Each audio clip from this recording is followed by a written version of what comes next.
Buenas tardes. El tema de los grados militares, de los ascensos militares o en grados militares en la guerra de independencia, en el ejército rebelde, siempre ha sido un tema que ha llamado la atención y la curiosidad.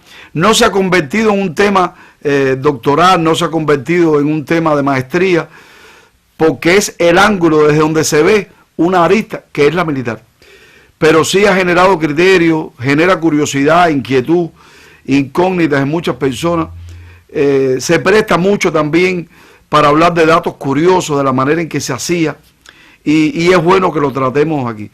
El 27 de febrero se cumple un aniversario más, el ascenso de Raúl y Almeida al grado de comandante del ejército rebelde, y es bueno que lo hagamos el mismo día, pero años después, por supuesto, en que cayó en combate Carlos Manuel de Céspedes en San Lorenzo, también en la Sierra Maestra, una fecha muy bien escogida por Fidel para el ascenso de estos dos capitanes al grado de comandante. Y genera más criterio y más incógnita el tema de los grados militares por los libros que salieron que tienen que ver con la enciclopedia militar cubana. Es una enciclopedia en 3 tomos que en una primera parte habla de los oficiales de teniente coronel en adelante del Ejército Libertador, de las guerras por la independencia, tanto de la de los 10 años, la guerra chiquita, como la del 95. Un segundo tomo que tiene que ver con reuniones, con expediciones, y un tercer tomo que recoge ese mismo tema. Son libros muy completos. Todavía puede aparecer en algún archivo de provincia o de un municipio algún oficial del Ejército Libertador que no esté registrado en esos tomos. ¿Cómo se daban los grados militares? ¿Cómo se daban los grados militares en el Mambisado? Fue un proceso complejo. Fue algo complejo porque hasta el grado de general de brigada lo podía dar la Cámara de Representantes y jefes de partidas mambisas.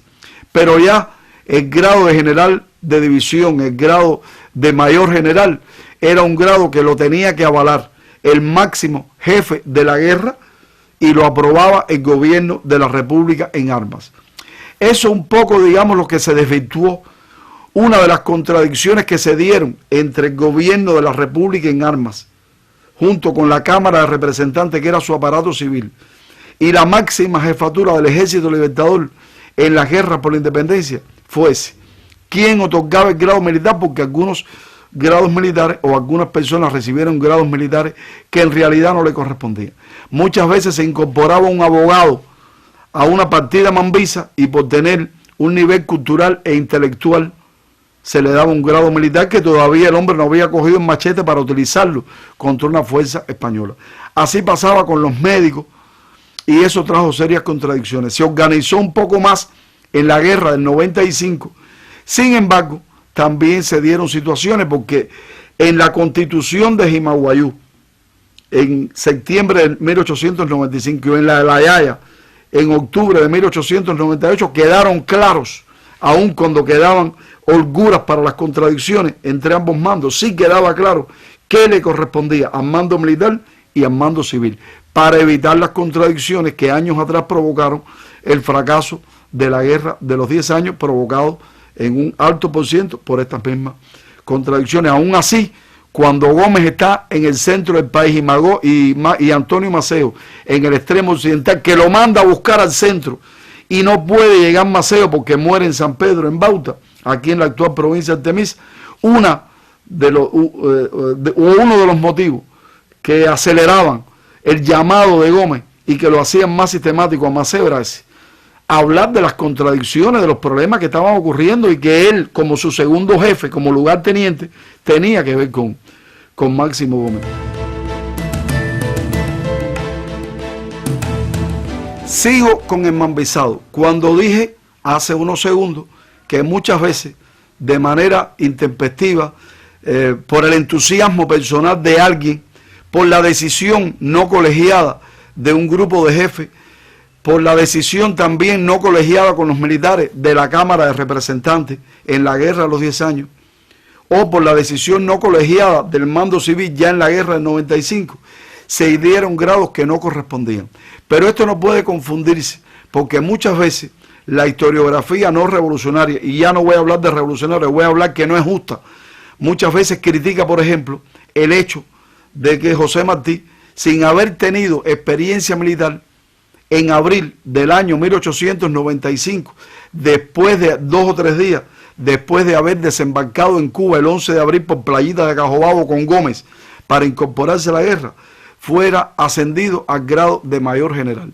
Estamos hablando del delegado del Partido Revolucionario Cubano, estamos hablando del fundador de ese partido, estamos hablando del jefe civil de la guerra, estamos hablando del principal organizador, del ideólogo político, del hombre que pudo, sin sobrepasarlo por completo, lograr resolver serios problemas de unidad, unir negros y blancos, viejos combatientes con pinos nuevos que nunca habían participado en la revolución, cubanos emigrados con cubanos que permanecían en Cuba, lograr encaminarlos hacia el objetivo supremo de la organización de la guerra. Por lo tanto, merecía todo el respeto y todas las consideraciones. No fue inconsulto. Gómez se reúne con un grupo de jefes, deja a Martí fuera de aquella reunión, el maestro un poco que se asombra, bueno, qué extraño que me están dejando fuera de esta reunión, y cuando termina, Gómez le hace partícipe de la decisión que era ascenderlo al grado de mayor general del Ejército Libertador. Era un poco para equiparar el prestigio que ya tenía y le sobraba como líder político con el hombre militar. Recuerden que Martí, que organizó la guerra, lo decía en una carta a Federico Enríquez y Carvajal días antes de morir, que si él preparó la guerra, su deber era estar allí, en ella, y si había que morir, se moría, aunque fue un hombre consecuente, porque lo dijo también en una carta a Manuel Mercado: cuanto hice hasta hoy y haré. No era para suicidarse. Un día antes, un hombre que estaba diciendo cuanto hice hasta hoy y haré, que era totalmente coherente entre pensamiento y acción, no podía estar pensando en el suicidio. Pero sabía que la guerra, participar en ella de manera directa, de frente, en la primera línea de combate con el enemigo, podía costarle la vida. Era totalmente consciente de lo que podía, de la consecuencia fatal a la que podía llegar. Todo el mundo lo reconocía como el presidente, aun cuando no se había realizado una asamblea, la de Jimaguayú, digamos, en septiembre del 95, que se hizo ya tras la muerte de Martí. Lo reconocían como el presidente, era el delegado. No había algo más justo que equipararlo en grado militar con el más alto que tenía un jefe Mambí, que en este caso era Máximo Gómez, que era el máximo jefe de la guerra, el general en jefe del Ejército Libertador, designado por el propio Martí, pero además de eso, el grado de mayor general, que era el máximo grado militar que tenía un jefe insurrecto. Creo que con toda justicia, Martí era mayor general del Ejército Libertador.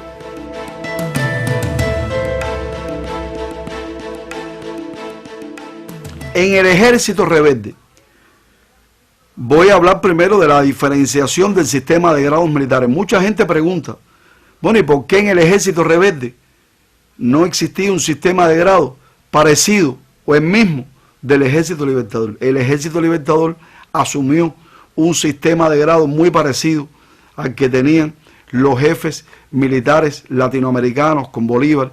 Es una conjunción de aquellos grados militares con los que tenía el ejército español. Al punto es así que cuando Céspedes toma Bayamo el 20 de octubre de 1868, se autoproclama con justicia como jefe de la revolución, como lo aclamarían después quienes lo siguieron. También tuvo sus detractores, pero con el grado precisamente de la condición de capitán general de la isla de Cuba, algo que se criticó mucho, pero que se decía, bueno, es la expresión que más respetan los cubanos y quiero que conscientemente se haga así, y asume esa responsabilidad de jefe de la revolución desde el cargo de capitán general del Ejército Libertador. No se asumió ese mismo sistema de grados militares en otra etapa, ya en la Guerra de Liberación. Cuando se prepara la expedición del Granma, se sabía que Fidel era el máximo jefe, el líder de la revolución. Él nombra a sus capitanes, él nombra a sus tenientes para la expedición. El Che, por ejemplo, vino con grados de teniente como médico. Desembarcan y la idea era que esa misma formación que venía en la expedición del Granma siguiera como agrupación, como pelotones y escuadras en la lucha guerrillera. Lo que vino la debacle de Alegría de Pío el 5 de diciembre, 3 días después del desembarco, la dispersión, el crimen, el encarcelamiento, la pérdida de muchos combatientes. Después se reúnen en Cinco Palmas con Fidel y Raúl, un grupo reducido de combatientes con 7 fusiles, continúan la lucha armada y a partir de enero del 57, con el combate de La Plata, comienza a reorganizarse de manera incipiente el ejército rebelde con aquel mismo sistema de grados militares que no tenía nada que ver con el del ejército libertador, el de teniente, capitán, el de comandante.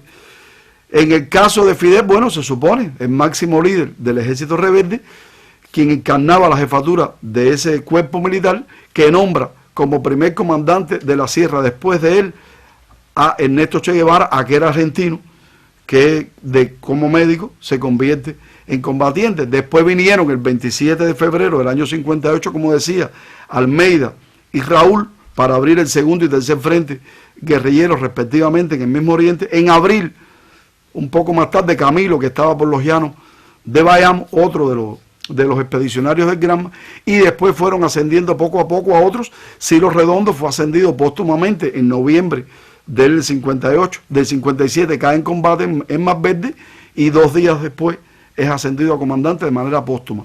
Y otros comandantes obtuvieron ese grado después del triunfo de la revolución, hasta que ya en la década del 70 cambia el sistema de grados militares y pasan entonces a generales, coroneles, y hoy se incorpora el grado de primer coronel, entre coronel y general de brigada, que son los más altos oficiales de la Fuerza Armada Revolucionaria. Es lo que traía por hoy. Yo los dejo, no sin antes prometerle que pronto vuelvo con otra historia, y usted recuerde, si quiere conversar sobre este tema con otra persona, lo escuchó aquí en Vericuetos.